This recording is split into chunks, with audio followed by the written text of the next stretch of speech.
गोटा का खेल पत्थर के छोटे छोटे टुकड़ों से हाथों पर उछाल उछाल कर लड़कियां खेला करती थी। बिलासा को तो बचपन से ही लड़कों के खेल खिलौने ही पसंद थे। वह ज्यादातर लड़कों की तरह ही शारीरिक बल लगाने वाले खेलों को पसंद करती थी। बैसाखा माँ उसे ये चीजें करने से मना करती थी ताकि वह लड़कियों की तरह शांत और स्थिर रहे। परंतु चंचलता एवं वीरता बिलासा के स्वभाव में शुरू से ही था।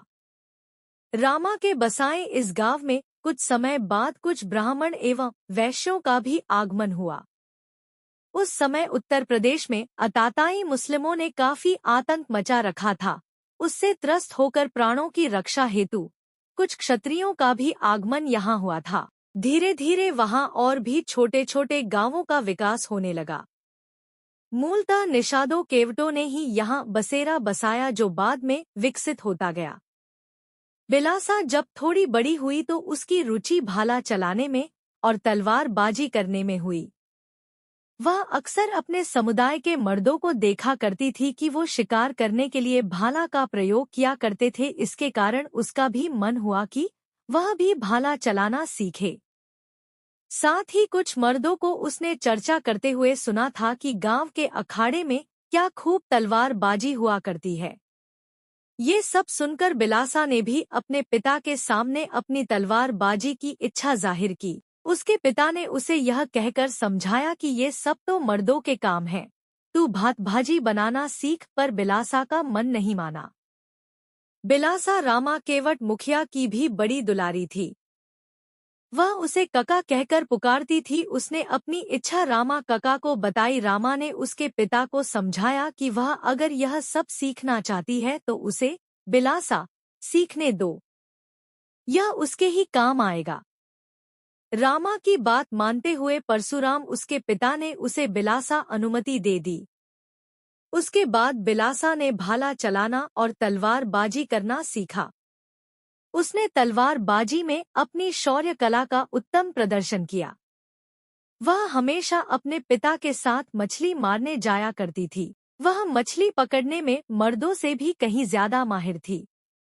एक बार किशोरावस्था में जब बिलासा के पिता थोड़े अस्वस्थ हुए तब बिलासा ने उनकी खूब सेवा की।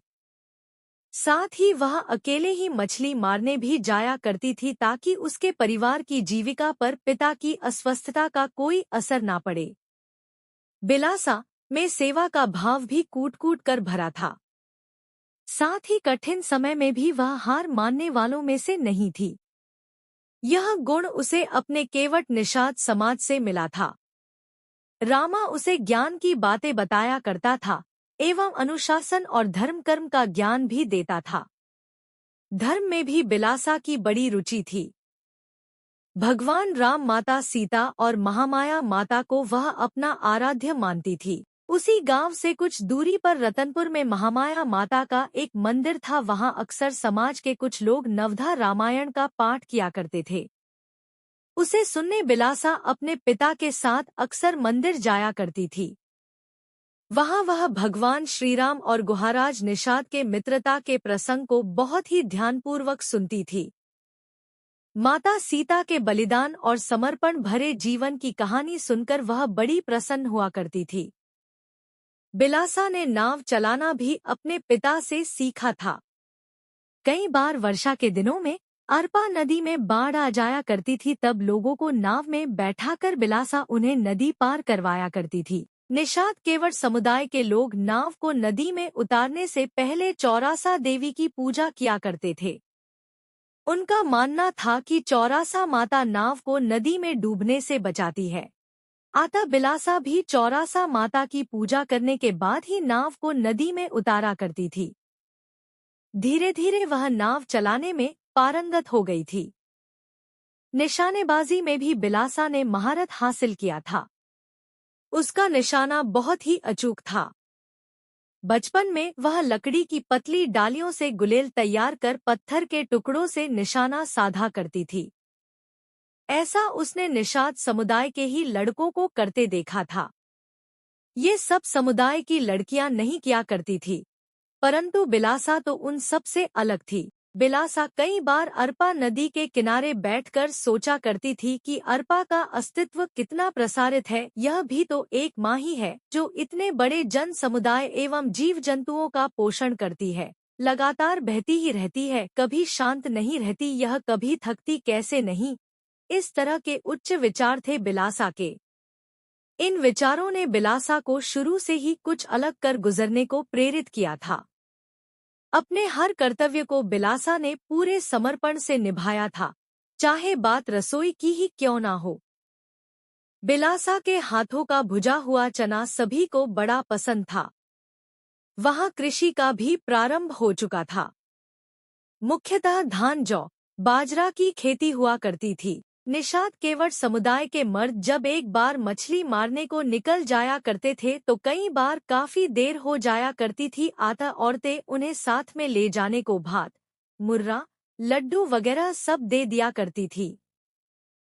बिलासा ने भी अपनी माँ बैसाखा के द्वारा कई बार अपने पिता को ये सब देते देखा था। अतः कई बार वह भी अपनी माँ की मदद किया करती थी।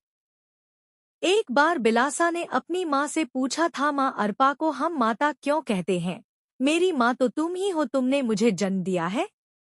बैसाखा माँ ने बड़े प्यार से बिलासा को समझाया था कि केवल जन्म देने वाली जननी नहीं कहलाती, पालन करने वाली भी जननी कहलाती है। आज अगर अरपा ने जल नहीं दिया होता तो अनाज कैसे उत्पन्न होता और हमारा पेट कैसे भरता?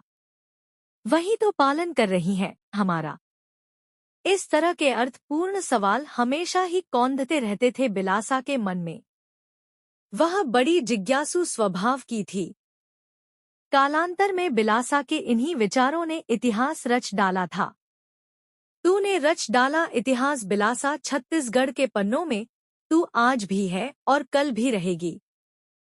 इस धरती के कण कण में